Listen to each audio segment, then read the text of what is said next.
حضرت ابو ہریرہ رضی اللہ تعالی عنہ سے روایت ہے کہ رسول اکرم صلی اللہ علیہ وسلم نے فرمایا، ان لوگوں کی دعائیں رد نہیں ہوتی۔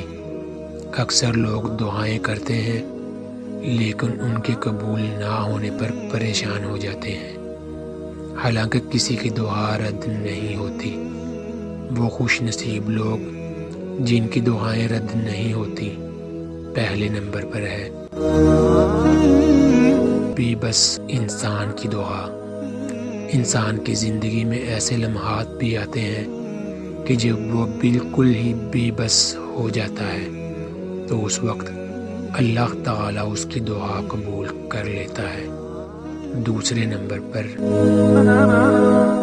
مریض کی دعا۔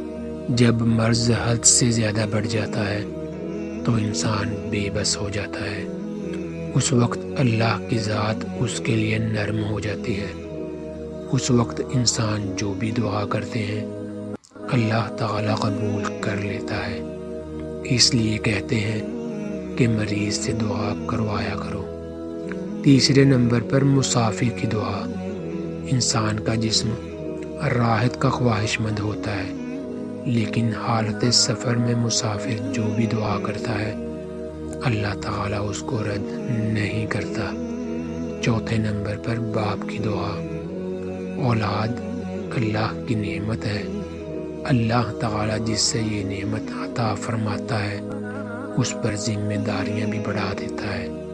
جب ذمہ داریاں بڑھ جاتی ہیں تو اللہ تعالیٰ اس وقت اس کی دعا رد نہیں کرتا۔ پانچویں نمبر پر انصاف کرنے والے حاکم کی دعا۔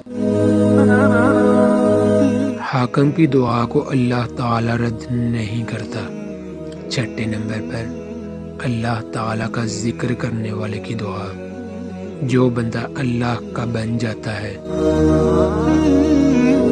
تب اللہ بندے کا ہاتھ بن جاتا ہے۔ ساتویں نمبر پر میدان جنگ میں اللہ کی راہ میں لڑنے والے سپاہی جب وہ مشکل حالات سے گزر رہا ہوتا ہے اس وقت وہ بھی دعا کرے، اللہ رد نہیں کرتا۔ آٹھویں نمبر پر روزہ دار کی دعا۔ اللہ تعالیٰ کبھی رد نہیں کرتا۔ نویں نمبر پر جو دعا اپنے مسلمان بھائی کی عدم موجودگی میں کی جائے اللہ تعالیٰ اس دعا کو رد نہیں کرتا۔